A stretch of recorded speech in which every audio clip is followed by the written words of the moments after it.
Sholat adalah terapi holistik yang paling sempurna. Pernahkah kamu mendengar bahwa meditasi, yoga, atau afirmasi positif bisa menenangkan jiwa? Banyak budaya dan ilmu barat mengajarkan teknik self-healing semacam itu sebagai solusi stres dan tekanan mental. Namun, tahukah kamu bahwa sholat dalam Islam bukan sekadar ibadah wajib semata? Sholat justru merangkum semua aspek terapi mental yang dibanggakan dunia barat. Bahkan punya satu rahasia unik yang tidak bisa ditiru oleh metode manapun. Dalam penjelasan kali ini, kita akan membongkar kenapa sholat adalah terapi jiwa paling sempurna dari langit. Bagaimana sholat sudah mengandung unsur yoga, meditasi, afirmasi, self-hypnosis, dan keunikan yang hanya dimiliki oleh ibadah sholat. Yuk, simak sampai akhir, renungkan setiap maknanya, dan temukan ketenangan yang kamu cari, baik untuk akal, tubuh, maupun hatimu. Di zaman modern, kesehatan mental bagaikan kebutuhan pokok. Setiap hari kita dihantam tekanan, overthinking tentang masa depan, cemas soal pekerjaan, bahkan burnout karena tumpukan rutinitas. Tidak sedikit orang yang mencari pelarian ke yoga, berlatih gerakan fisik untuk relaksasi. Ada pula yang mencoba meditasi, berikhtiar menenangkan gelombang pikiran. Sebagian lagi rutin mengucapkan afirmasi positif, berharap bisa mensugesti alam bawah sadar mereka agar lebih tangguh menghadapi hidup. Tak lupa, self-hypnosis pun menjadi tren baru dalam dunia healing, menelusuri sisi terdalam batin untuk mencapai ketenangan dan penyembuhan. Menariknya, 1400 tahun sebelum tren ini mewabah, Islam sudah menawarkan satu ritual sakral, sholat, sebagai jawaban paling paripurna untuk penyembuhan jiwa. Bukan sekadar ibadah fisik, sholat adalah paket lengkap terapi psikologis, fisiologis, dan spiritual yang warisannya tak terputus hingga kini. Mari kita telah satu persatu. Yoga dan meditasi menekankan keseimbangan dan kesadaran gerakan tubuh. Sholat pun demikian. Setiap rakaat adalah rangkaian gerakan ritmis, berdiri, ruku, sujud, duduk, yang mengaktifkan pusat relaksasi dan keseimbangan fisik manusia. Sujud misalnya adalah postur di mana kepala bersentuhan dengan tanah, serupa dengan child pose dalam yoga, yang terbukti secara ilmiah meluruhkan stres dan menstabilkan gelombang otak. Saat duduk tahiyat, tubuh berada dalam posisi mindfulness. Seluruh kesadaran difokuskan pada keheningan dan kehadiran jiwa.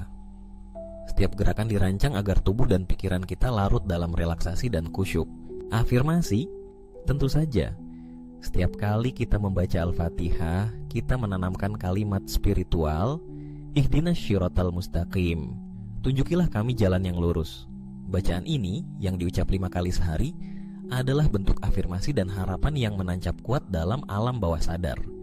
Begitu pula zikir Allahu Akbar, Subhana Rabbiyal A'la, yang diulang berkali-kali mirip metode self-hypnosis barat. Dengan repetisi dan fokus, bacaan zikir bisa membawa gelombang otak pada kondisi alfa atau theta, zona paling efektif untuk healing, introspeksi, dan mencipta rasa damai di dalam hati. Tapi keunikan sholat tidak berhenti pada gerakan atau bacaan. Sholat juga mengatur ritme hidup harian. 5 waktu sholat bukanlah aturan kaku, melainkan mekanisme riset psikologis yang terukur secara alami. Subuh menandai awal harapan, zuhur menjadi jeda dan penyegar energi di tengah aktivitas. Ashar mempertemukan refleksi dan muhasabah sore. Maghrib simbol transisi, menutup hiruk-pikuk dunia. Isya menuntun istirahat jiwa, menebar rasa pasrah dan mengakhiri hari dengan ketenangan. Dalam setiap sujud ada momentum sandaran total pada ilahi. Ketika dahi menyentuh tanah, kita meletakkan ego, mengakui kelemahan, serta berpasrah sembari percaya penuh pada kasihnya. Namun, ada satu hal yang tidak dimiliki meditasi, yoga, ataupun self-hypnosis. Sholat adalah koneksi langsung pada Tuhan. Dalam sholat, setiap bacaan sampai pada Sang Pencipta. Sholat adalah percakapan rahasia, dialog dua arah antara hamba dan Tuhannya. Allah bahkan menanggapi setiap bacaan surah Al-Fatihah dalam sholat. Inilah dimensi spiritual yang tidak mungkin diduplikasi oleh teknik healing manapun. Kedekatan ruhaniah membuat hati merasa dilihat, didengar, dan diterima oleh sumber kedamaian sejati.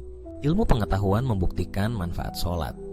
Neuroscience mencatat, sujud meningkatkan aliran darah ke otak, zikir menurunkan hormon stres, dan konsentrasi dalam sholat mengaktifkan area otak yang juga aktif saat sesi terapi mindfulness. Tak heran, cerita banyak mualaf selalu sama.